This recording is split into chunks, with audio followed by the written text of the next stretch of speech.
skills and tools.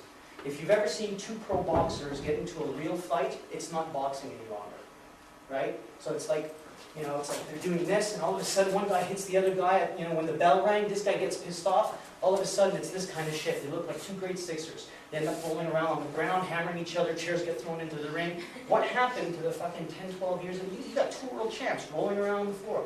Why? Look at the UFCs. The very earlier ones, outside of the grapplers who were dominating because nobody knew how to grapple at the time in 1991, 92, 93, except for the real pure grapplers. Check out the earlier UFCs and rent them. Black belt so-and-so, black belt this, black belt that, studied Penchak, Salat, this system, that system. What are they doing when you're filming them at the interview? They're throwing their high kicks and their sweeps, and they're like moving around, doing this in front of the camera. All of a sudden, the first earlier UFCs was truly no rules. There was no time limits, no weight division, and the only rules were no eye gouging, no biting. That was it. Everything else was permitted. Nut shots, headbutting, elbowing on the ground, everything. It's not like it is today.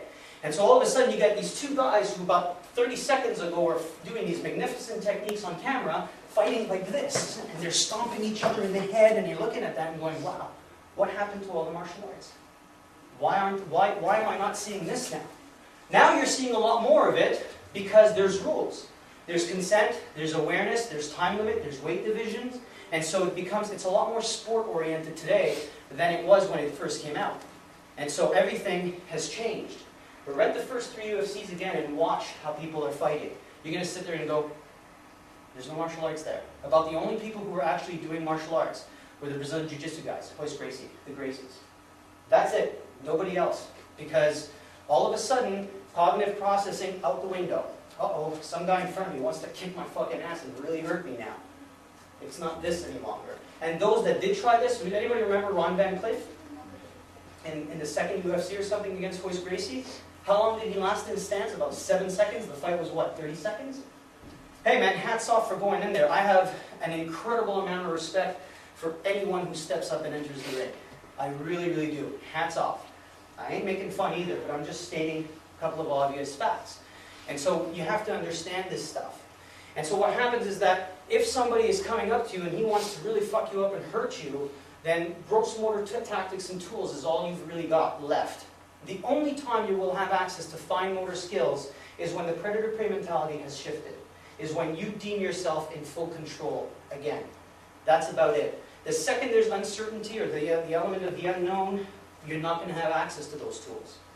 And you'll see as we go along what I mean. Are there any questions so far? Did any of this make any sense? I'm babbling. Perfect sense. Excellent. And so, there's a lot of talk about realism, about no consent when training, so on and so forth. And I'm a big fan of that. And the only way you're going to know if something works is if you do it. There's no two ways about it. And if you do it, your partner can't give you any consent. Because a lot of times if your partner gives you consent, then you're not learning anymore. Right? And so there's a difference between drills and learning tool and target development. And there's a difference between, hey, now it's time to find out if what we just learned works.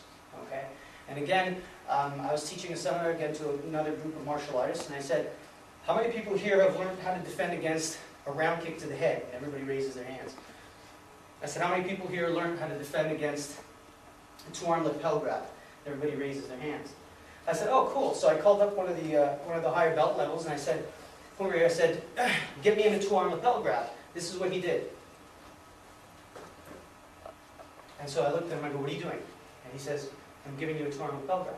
I go, has anybody ever two-arm lapel grabbed you before? He's like, well, yeah, we do it in class all the time. I mean, no, I mean, like, did you ever get to find somebody actually grabbed you? He goes, well, no, but, you know, we've trained this. And I go, do you train it full out? Well, yeah, of course. I said, okay, I'm going to hold you like that, show me your defense. And so I did what he did. I did this. And so he I don't even remember, but it was something like this, and it's something elaborate. I said, do you honestly believe that's going to work? And he said, well, yeah. I said, why? Have you done it? He goes, well, we do it in training. I said, have you done it full out? He goes, well, no, but my teacher said that. And I said, hold on a second. And I said, I'm going to two-arm lapel grab you. And I said, I want you to do that technique full speed, full out. Okay? And he goes, yeah. I said, but I'm going to do it to you like people really tore on lapel grab. I said, you ready? He goes, yeah. So I did this. You motherfucking cocksucking little fuck! You got a fucking problem with you fucking looking at me, you little bitch? What the fuck are you gonna do now, huh, you little fucking faggot? So I did this, and he shit himself. His hands were down, he was doing this. And so, you okay? Yeah, cool. He's used to that. He does it every day. I just walk out, I see him in the mall. You fucking But this is how shit happens. And so all of a sudden, all this doesn't work any longer. Because the dialogue is there, the energy is there, the verbal onslaught is there, the anger is present at the same time.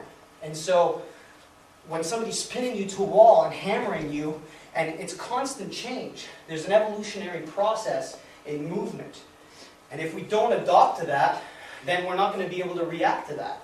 Because nobody statically does this and waits for you to move. Even if he tries to do something from here, realistically, if I was frozen there, I was going, listen, you little fuck, blah, blah, blah, and he tries to do something, I'm just going to nail him as soon as he moves. Because I ain't going to stand there and let him do something. You have to understand that your opponent is alive. He's going to react to everything you do. I tell my students, what do you think, what would you do? Very simply, forget what you learned. Ask yourself what you would do if somebody was trying to apply to you what you learned. And think about that for a second, because when the shoe's on the other foot, it's a little different.